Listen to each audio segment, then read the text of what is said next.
नमस्कार, मी श्रीकांत उमरीकर. आपण पाहतात अनलायझर लोकनीती. लाईक करा, शेअर करा, सबस्क्राईब करा. अनलायझरचा ॲप डाउनलोड करा. आपल्याकडे एक म्हण आहे, खोट्याच्या कपाळी गोटा. खोटा आणि गोटा असं काहीतरी शब्द जुळले, यमक जुळले म्हणजे छान वाटते इतकं नाही मुद्दा. आणि हा खोट्याच्या कपाळीचा गोटा 2 दिवसापूर्वी सार्वजनिकरित्या सगळ्यांनी बघितला म्हणून मी त्याचा उल्लेख करतो. एबीपी माझाच्या चर्चेमध्ये मनुस्मृतीच्या आज्ञेप्रमाणे औरंग्यानी छत्रपती संभाजी महाराजांची हत्या केली असा जे एक सगळा अपप्रचार चालवलेला होता. आणि काँग्रेसचे माजी खासदार तथा कथित पुरोगामी चळवळीतले हुसेन दलवाई यांनी तो संदर्भ दिला आणि म्हणून एबीपी माझावरती ती चर्चा आयोजित केली होती.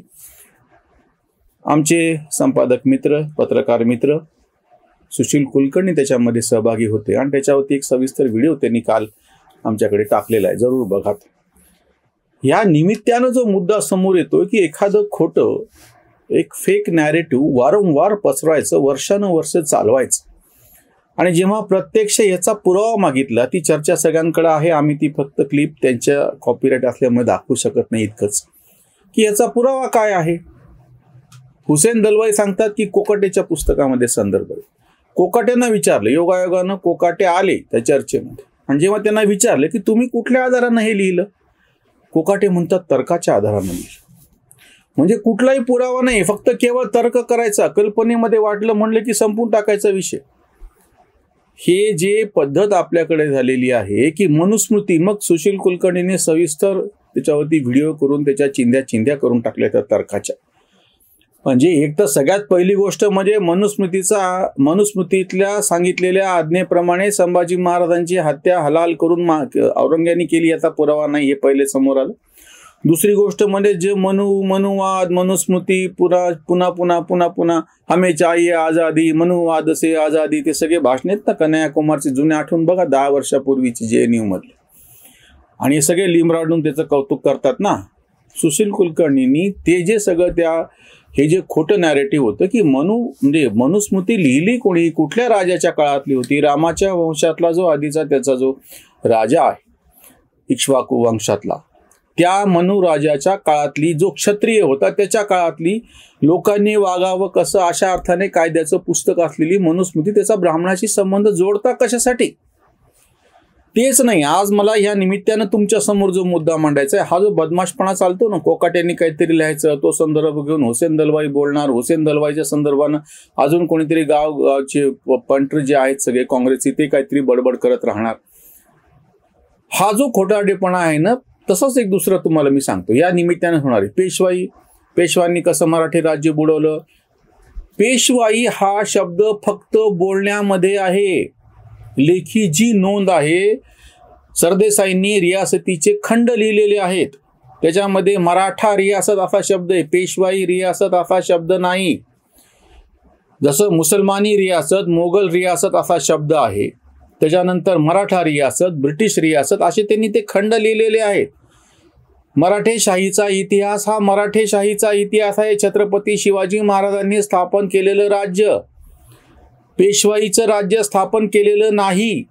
हे बदमाशपणा असा करतात की छत्रपती मोठे शाहू महाराज, जे छत्रपती संभाजी महाराजांचे ज्येष्ठ चिरंजीव होते, ते कुठं तुरुंगामध्ये होते? औरंग्याचे. संभाजी राजांना हलाल करून मारले हे ठीक आहे, पण त्यांची पत्नी येसुबाई आणि जे पुत्र होता शाहू, ह्याला कुठे ठेवलेलं होतं? तुरुंगात ठेवलेलं होतं, नजरकैदेत ठेवलेलं होतं. नंतर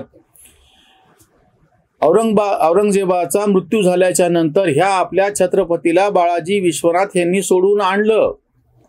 सातारची गादी जी होती ती संरक्षित करून त्या ठिकाणी ह्या आपल्या छत्रपतीला बसवलं आणि स्वतः त्याचे सेवक झाले.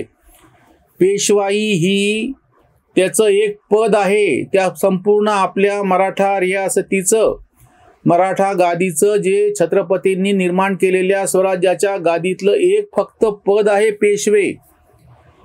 आणि हे मात्र बोलताना काय म्हणणार? पेशवाई राज्य प्रत्यक्ष छत्रपतीचं आहे, शिक्का छत्रपतीचाच चालत होता. नंतर त्या 2 गाद्या झाल्या, त्याच्यातला वाद आपण बाजूला ठेवूयात, तो अंतर्गत वाद आहे आपल्या गादीचा. शिवाजी महाराजांच्या घराण्यामध्ये दुर्दैवाने जे काही वादावादी झाली, जी काही भांडणं झाली, वारणेचा तह झाला, अनाक्रमण करार झाला आणि कोल्हापूरची गादी आणि छत्रपती म्हणजे सातारची गादी या दोन गाद्या झाल्या. ज्यांना सगळ्यांना पेशवाईच्या नावानं शिंतोडे उडवायचे त्यांनी ह्याचं उत्तर द्यावं की ह्या दोन गाद्या का तयार झाल्या. आणि तरीही या दोन्ही गाद्या सगळ्या महाराष्ट्राला वंदनीय आहेत, त्याच्याबद्दल काही कोणी म्हणलेलं नाहीये. त्यांचा काय वाद आहे त्यांनी तो आपसामध्ये ठेवावा. सगळ्या महाराष्ट्राला स्वराज्याची ही जी गादी आहे ती आजही वंदनीय आहे. तशी पेशवाईची गादी नाहीये कुठली. जे पेशवाईच्या नावानं वाटेल तेवढे शिंतोडे उडवतात. पेशव्यांनी छत्रपतींना वस्त्र द्यावीत हे पहिल्यांदाच ऐकतो आहे. हाशे घाणेरडे उद्गार जाणते राजे शरद पवारांनी काढलेले आहेत. का तर युवराज संभाजीराजे यांना जी राज्यसभेची उमेदवारी भाजपने दिली होती त्याच्या भाजपने दिलेली नव्हती. खरं तर राष्ट्रपतींनी त्यांना नेमलेलं होतं, त्याच्यावरती कुठल्या पक्षाचं चिन्ह नव्हतं, शिक्का नव्हता. आणि तरीही अशा पद्धतीनं बोलतात. 1818ला युनियन जॅक फडकला शनिवार वाड्यावरती. पेशवाई बुडाली, ती ब्राह्मणांनी बुडवली. म्हणजे काय म्हणता येईल, मराठी राज्य हे ब्राह्मणांनी बुडवलं म्हणणारी ह्याचं काय नाही उत्तर देत. मग त्यावेळेस नेमकं प्रत्यक्ष सातारच्या ठिकाणी काय चालू होतं आणि कोल्हापूरला काय चालू होतं. सगळा राज्यकारभार प्रत्यक्ष ज्यांच्या नावानं चालू होता ते छत्रपती हे आजही वंदनीय आहेत सगळ्या महाराष्ट्राला. त्यांच्या वतीनं म्हणून कुलमुखत्यारीगिरी म्हणून कारभार हे फक्त पेशवे चालत होते. जो प्रत्यक्ष काम करणारा वजीर आहे अशा अर्थाने, पंतप्रधान असा जो त्याला शब्द आहे, पेशवा असा जो शब्द आहे, तुम्ही त्याच्याच नावानं बोंबा मारायला लागलात. राज्य हे छत्रपतींचंच होतं हे लक्षात घ्या. हे जे खोटारडेपणा करणं ना, मनुस्मृतीच्या नावानं असो किंवा पेशवाईच्या नावानं असो, आणि वारंवार खोटं पुढं नेत राहायचं. राज्य छत्रपतींचं होतं, तुम्ही छत्रपतींना ह्याचा जाबसाल विचारानं जो काही विचारायचा आहे तो. छत्रपतींनी वस्त्र दिलेली आहेत पेशव्यांना. कालच्या चर्चेमध्ये हा सूर्य आणि हा जयेंद्रथ असा पुरावा सुशील कुलकर्णी दिल्याच्या नंतर माणिक कोकाटेंना कबूल करावं लागलं. हुसेन दलवाई तर गपचूपच बसले त्याच्यावरची वसंतवाणी. लिब्रांडूंची झाली जागी सारी स्मृती, पुन्हा मनुस्मृती आठवते. कोकाटे वाचतो काँग्रेसी हुसेन, खोट्यात घुसेन म्हणतो हा. कोकाट बुद्धीची दरिद्री श्रीमंती, तयाची गच्छंती अटळही. पुस्तकात माझ्या आहे फक्त तर्क, पुरोगामी गर्क त्यात सारे. मला न ठाऊक काय आहे खरे, हो काळे बेरे लिखाणाने. प्रसन्न मुद्रेने चालतात चर्चा, सुशील हा बरच्या घुसे त्यात.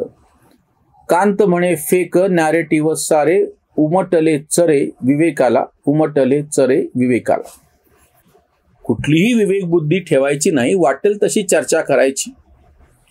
प्रकाश महाजनांनी जो हिरवा साप असा जो उल्लेख केलेला आहे ना, तसे आहेत. हुसेन दलवाई सारखे जे तथाकथित स्वतःला पुरोगामी म्हणून घेत होते ते काँग्रेसच्या वळचणीला गेल्याच्या नंतर बिनधास्तपणे खोटं बोलायला लागले. बिनधास्तपणे मनुस्मृतीचे खोटे संदर्भ द्यायला लागले. तुमचं काय ते पहिले कुराण मधलं पहा आणि त्याच्यावरती उत्तर द्या. आता हा जो प्रकार सगळ्या डाव्यांनी चालवलेला आहे त्याला जे ज्या पद्धतीनं उत्तर मिळतं आहे, मग ते संभलचं प्रकरण असो, बाबरीचं प्रकरण असो सगळं, किंवा आता वक्फचं बिल जे आलेले त्याच्यावरची चर्चा असो, प्रत्येक वेळी हे उघडे पडलेले आहे. प्रत्येक वेळी ह्यांना कुठलाही तर्काचा आधार, अशा खोट्या तर्काचा, कुतर्काचा आधार घेतलेला आहे. तर्क नाही हा, आणि प्रत्यक्ष काहीही पुरावे देता आलेले नाहीयेत. हे सगळं आता समाज माध्यमांमुळे जोरकसपणे सर्वसामान्य लोकांपर्यंत पोहोचतं आहे. आणि हे जे काही नॅरेटिव्ह सेट केलेलं होतं, ज्या पद्धतीने हे सगळं चालू होतं, त्याचं पितळ उघडं पडत असलेलं आता सगळे बघतायत. इथेच थांबूया. धन्यवाद.